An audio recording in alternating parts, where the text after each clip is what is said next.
हमारी आध्यात्मिक यात्रा में हार्दिक स्वागत है। आप सुन रहे हैं शिव महापुराण, जो सनातन धर्म के ही अनमोल ग्रंथों में से एक है।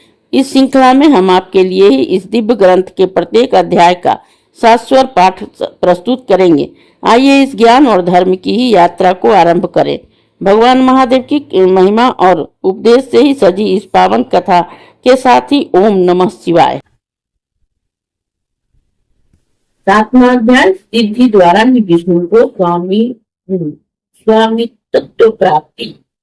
श्री महादेव जी ईश्वर बोले कि हे तो तुम कुशल तो हो, कहो तो हमारे शासन में सर्वत्र शांति तो है। मैंने सुना है कि ब्रह्मा और विष्णु परस्पर युद्ध कर रहे हैं, तुम लोग बड़े दुखी हो। अच्छा, तो मैं अपने कुछ गुणों को वहां भेजता हूँ, तुम लोग चिंता न करो।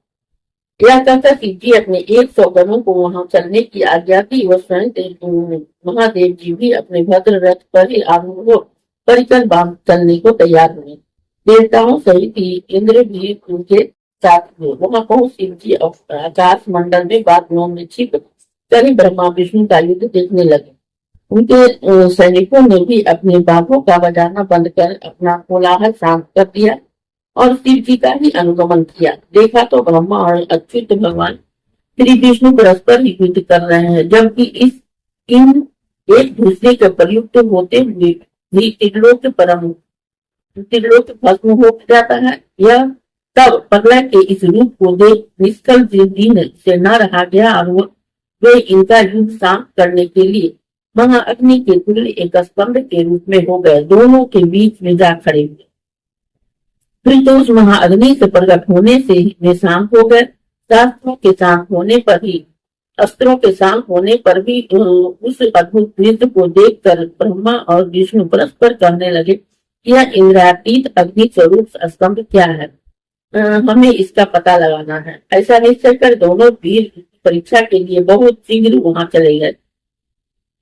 भगवान विष्णु ने शुक्र का रूप धारण किया और वे उसके मुंह को देखने के लिए नीचे चले गए। ब्रह्मा जी ने हंस का रूप धारण कर ऊपर गमन किया। विष्णु जी पाताल में बहुत दूर तक चले गए, परंतु स्तंभ का उन्हें कुछ भी पता न चला।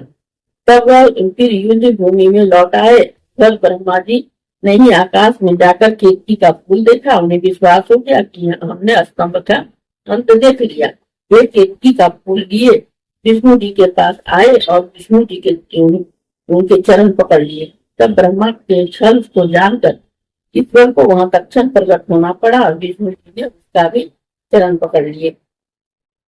विष्णु जी की महानता से ईश्वर प्रसन्न हो गए। उन्होंने कहा कि विष्णु, तुम बड़े ही सत्यवादी हो, अतः मैं तुम्हें ही अपनी समानता प्रदान करता हूँ। इस अध्याय के श्रवण हेतु आपका हृदय से धन्यवाद। हम आशा करते हैं कि शिव महापुराण की यह दिव्य कथा आपको आध्यात्मिक शांति और गहन ज्ञान प्रदान कर रही होगी। कृपया अगले अध्याय के लिए हमारे साथ जुड़े रहें और अपने सुझाव एवं भावनाएं कमेंट के माध्यम से अवश्य साझा करें। धर्म, भक्ति और ज्ञान की इस पावन यात्रा में आपका साथ हमारे लिए अत्यंत मूल्यवान है। ओम नमः शिवाय। लाइक करें, कमेंट करें, सब्सक्राइब जरूर करें, बेल आइकॉन दबाना ना भूलें ताकि अगला अध्याय आपसे छूटे नहीं। और इस पावन ज्ञान को ही शेयर करें अपने परिवार और मित्रों तक।